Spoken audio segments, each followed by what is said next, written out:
Kami dari kelompok 6 akan membahas mengenai rasem, ragam qiraat, dan tanda baca.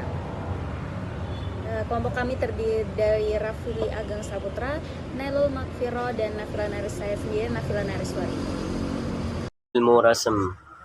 Ilmu rasem Al-Quran adalah ilmu yang mempelajari tentang penulisan mushaf Al-Quran yang dilakukan dengan cara khusus, baik dalam penulisan lafal-lafalnya maupun bentuk-bentuk huruf yang digunakan.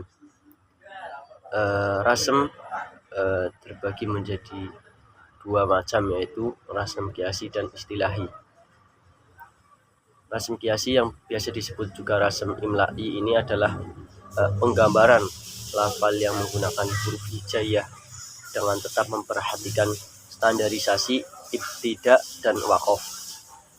Sedangkan rasem istilahi yang bisa juga disebut rasem Usmani yang ditulis oleh Zaid bin Sabit beserta sahabat lainnya, yang dipakai untuk menulis mushaf Al-Usmaniyah. Kaidah penulisan rasem Al-Quran yaitu memiliki 6 kaidah dalam penulisannya, baik dalam khat dan rasemnya. Yang pertama yaitu kaidah al-hadz atau pengurangan huruf. Dalam pola ini ada beberapa pengurangan, yaitu alif, ya, wawu, dan lam. Yang kedua, pola penambahan huruf, yakni alif, wawu, dan ya. Yang ketiga, pola penulisan hamzah. Secara ringkas, bahwa hamzah sukun ditulis sesuai huruf harokat sebelumnya, seperti pada lafaz izina. Sedangkan hamzah yang berharokat apabila di awal kalimat dan bersambung dengan huruf tambahan maka ditulis dengan huruf alif, baik berharokat fathah maupun berharokat kasroh. Adapun hamzah berada di tengah-tengah kalimat maka ia ditulis sesuai dengan jenis harokatnya. Sementara hamzah yang berada di ujung kalimat maka ditulis sesuai dengan harokat sebelumnya. Yang keempat, pola pergantian huruf dengan huruf yang lain.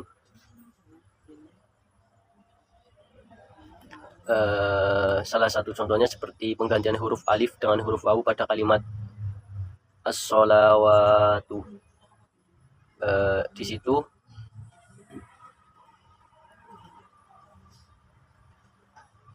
alif dengan huruf wawu, yakni dalam bahasa Arab yang baku harusnya as-sholatu, tidak, wawunya dihilangkan. Nah, yang kelima, pola persambungan dan pemisahan huruf dengan huruf yang lain atau sebaliknya. Yang keenam, pola tulisan yang memiliki dua bacaan, yaitu seperti Maliki Yaumiddin. Contoh tersebut dalam mushaf tidak ditulis huruf alif sebagai tanda panjang, namun ada riwayat yang membaca panjang. Sekian, terima kasih. Selanjutnya adalah ilmu qiraat. Ilmu qiraat sendiri adalah ilmu tentang macam-macam bacaan Al-Quran, yang mana semua bacaan tersebut sambung sampai kepada Rasulullah SAW. Dalam ilmu ini ada berbagai hal yang dipelajari, terutama ilmu tentang cara membaca suatu kata atau kalimat dalam Al-Quran. Hal ini sama halnya dengan ilmu tajwid, namun pembahasannya lebih ditekankan adalah ragam cara membacanya dari berbagai riwayat dari para imam Qur'an. Macam-macam qiraat dibagi menjadi dua, ada dari segi kuantitas dan segi kualitas. Dari segi kuantitas dibagi menjadi tiga, ada qiraah sab'ah, qiraah asyrah, dan qiraah arba'at asyrah.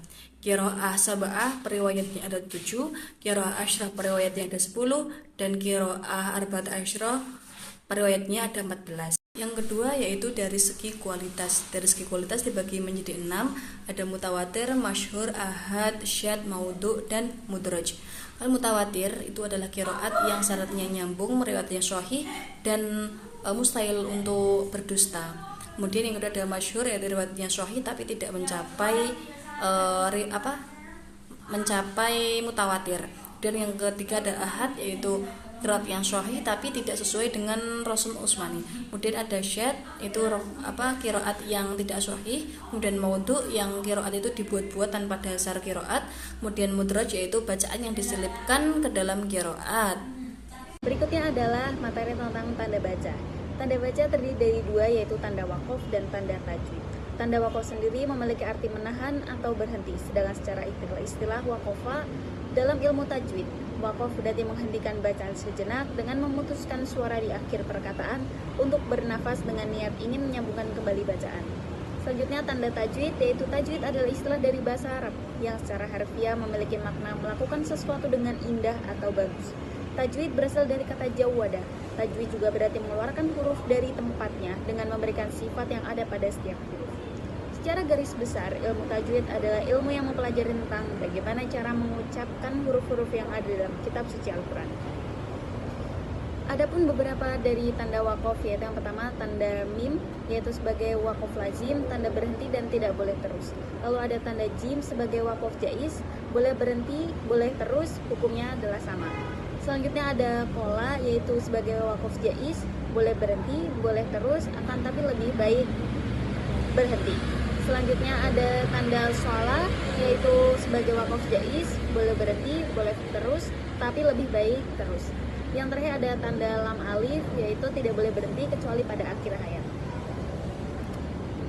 Berikut beberapa ada perbedaan tanda-tanda waqaf pada beberapa manuskrip yang merupakan mushaf tersebut merupakan koleksi Museum Linggam Cahaya dari Dinas Pariwisata Pulau Lingga yang bisa diakses, di bawahnya ada link. Terus selanjutnya ada tanda-tanda tajwid yang kita ketahui, yaitu mungkin ada nun mati atau tanwin, yang ada izhar halqi, idgham biguna, idgham bilaguna, dan lain-lain. Lalu ada mim mati, ada ifa syafawi, idhar syafawi, ifa syafawi, idgham islan. Lalu ada idgham, qalqalah, dan mat. Selanjutnya ada perbedaan dari beberapa tanda tajwid yang bisa dilihat. Itu juga merupakan dari mushaf koleksi Museum Linggam Cahaya Dinas Pariwisata Pulau Lingga yang bisa diakses melalui jurnal Suhuf Kemenang. Kesimpulannya adalah dari berbagai macam ragam prosem, ilmu qiraat, dan tanda baca baik tanda waqaf maupun ilmu tajwid merupakan bagian dari manuskrip Al-Quran, yaitu hal-hal di atas tidak akan terlepas dari manuskrip Al-Quran. Oleh karena itu, perlunya kita untuk mengetahui beberapa jenis-jenisnya agar kita dapat membedakan satu dengan yang lainnya. Terima kasih.